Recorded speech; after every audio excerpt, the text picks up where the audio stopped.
John's got me in half guard. He's got the right leg trapped. Okay. So back step pass from half guard. I usually use this, not always, but I usually use this as a last ditch effort because he has me in a really bad spot from half guard. Okay. And we're kind of go over the whole process. So essentially what I'm talking about is I wasn't able to get John flattened out, all right, with cross face pressure and an underhook.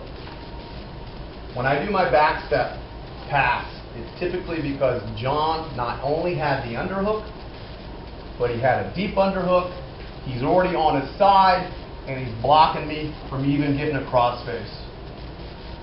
So I really have very little options left from here. Okay? Now, one thing to think about. John's in this position. I wasn't able to get anything. Guys, there's so many variations out there in the back step. But one to pay attention to when you guys are looking at video or whatever you have is, what do I tell you the key is? Number one, look to see if the person doing the back step has already what before he did the pass? Already what with his knee?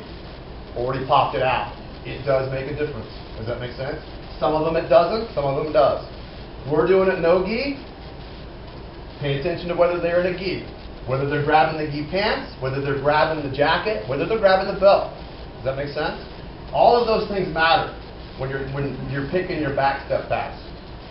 Are you using your back step to actually pass half guard, or are you using it to set up your knee bar or calf crush? That matters. Make sense? So the one we're going to go over is when I don't have my knee popped out. Because remember when I said I did it? Worst case what? I like to do mine worst case scenario, which means I wasn't already able to what? Pop my knee out before I came back up and did my back step. Okay? So this the one we're going to go over could be done with your knee popped out or not popped out. You got me? So my knee's in there. I didn't pop it out first. Okay? John's got an underhook. He's on his side. Okay? So this is where I'm at. Now you guys have a couple choices here. All right? This is one area you do have a couple choices. If he was more down on his back, I would try to capture the head, possibly before I did my back step. Make sense? But again, we were talking about what? Worst case scenario, he's just got everything on me, I have nothing. It happens, right? Guy's really good at half guard. Okay. So instead of capturing the head now, I'm actually just going to post on both hands, all right? And I'm going to capture the head at the end after I step over for my back step, okay? And put him in a cross face. So you know I wanted the underhook, I didn't get it. I wanted the cross face, I didn't get it. I wanted my knee popped out, I didn't get it. I got nothing. So from here, he's in an excellent spot. All right, so here's some options. I'm going to post either on the mat or possibly this hand over here because I'm not going to capture the head, could post on his hip. Make sense? This is fine, this is fine. Okay? So let's say I go from here. All right? From here, I literally could just put this right on the mat. All right? But some guys from here actually what? Tripod up before they make their pass. When you tripod up, you might be able to what your knee? Pop it out. Okay, so again, we're talking kind of this worst case everything where I didn't even bother to tripod up. I'm just going to do my back step from my post and my leg out here. You see where I'm at? So he's blocking this. Yeah. I'm going to put my leg out, my head's on this side, and I'm just going to take my step over John. Okay? Now, here's probably maybe one of the most important things. As you do your back step, if you go real quick and you land with your butt over on the mat, then there's a really good chance he's going to turn right into you, okay, and sweep you that way. So here's where I'm at. Number one, when I pop up and I go to do my back step right here, all right, watch my right hip. As I step over and I capture the head, look at my hip. It's where? It's still on John. I didn't go over to here because now his momentum could bring him up on top of me. So number one, if you can, as you step over and capture the head for the cross face, see the pressure? You see where I'm at? I'm on his hip with my right hip, so keep it locked. This is where I'm at, guys, right here. Okay? Now, a couple different options from here that you have. Once I get to here and I'm heavy, right? Now look, I start to slide off. Now, here's where what is variations in debate come in. Do you press on the top knee? If he has gi pants, do you grab the gi pants? If he doesn't have on gi pants, you would just hook the leg like a hook and bring it down to you. You guys understand what I'm doing here? So instead of pushing here, do I do this? Make sense? Some guys, when they step over and they capture the head, they think this leg's the most important leg to push so that he doesn't what?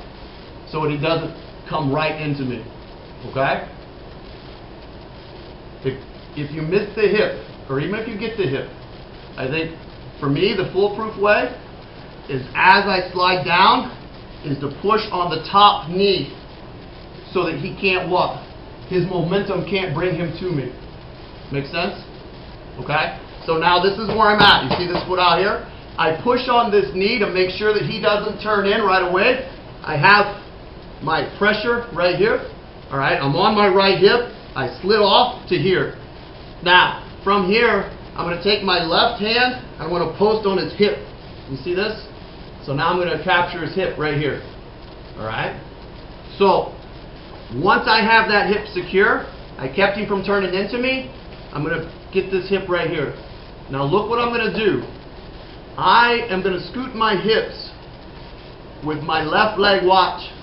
I'm going to scoot my hips up almost into this guy's armpit. You see what I did? Not here. I'm scooting up into his armpit to here. Okay? So, almost like a shrimp, but I'm going upwards, not outwards. So I'm here, up into his armpit. You see my leg? Okay? Now, to finish this out, again, some guys with your left leg are going to push on the top leg. Some are push on the bottom leg. All preference. I'm going to use my left leg to trap his bottom leg. I think there's less chance of him regarding than if I attack his top leg at this point. Okay, so watch what I'm going to do. After I'm here and I have this on the hip and I've scooted up, okay, he's got it still locked down here. I'm going to take my left leg and almost like I'm just going to press on his thigh, right above his knee. You see where I'm at? So just like this. So turn this way, John. So I'm here, press, boom, right there. I still have his what? I still have his hip to keep from coming into me, and I'm still using my cross face for my pressure. Okay, but I'm on my right side. All right? So remember the bad spot I was in before. He had the underhook. He was on his side. Now where do I got him? I have him on his back. I have a better chance at the underhook on the other side if I want it. But for right now, I got to get this free. Okay? So this is where I was. Left foot, trap. At the same time I'm pushing down, all right, I'm going to pull my leg out. So I'm pressing on the hip so he can't follow me. I'm pressing on the leg, and I'm scooting that right leg out. You see where I'm at? Press, press, right leg comes out, folded underneath. Now, I don't need this anymore, but I'm still going to keep the hip pressure. So now, when I turn back in, I'm going to dig for the what? The underhook. Now I have the cross face. My knee is now down by its hip. I went from an absolutely horrible position to exactly what I wanted, which is side mount with the opposite side underhook and a cross face on the other side. Doesn't get much better for me. Okay? A lot to it, right? Alright? So this is why I do that back step pass. Guys, there's so many variations that we could have done at the start, middle, and end of that. Alright?